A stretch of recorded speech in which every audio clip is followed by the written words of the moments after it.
Marian, dito tayo dadaan. O Joshua, ba't dyan ba tayo dadaan? Eh, may sakto naman daanan dito. Ang tanga-tanga mo talaga. Dito na lang para mas madali. Parehas naman yung daan. Sige na nga, tara na. Baka mahabol pa tayo ng wrong turn.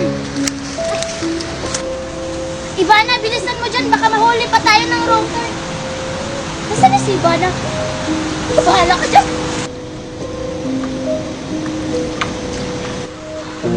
Ano na kayang lugar to? Asan na kaya si Marian, si Joshua, si Ivana, at saka si Nicole?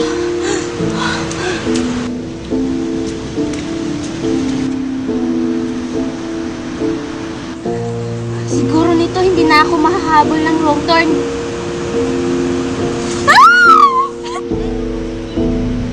One down. No more to go. O Marian, dito na lang tayo magpapahinga kasi nakakapagod na. Oo nga, at saka nagugutom na rin ako.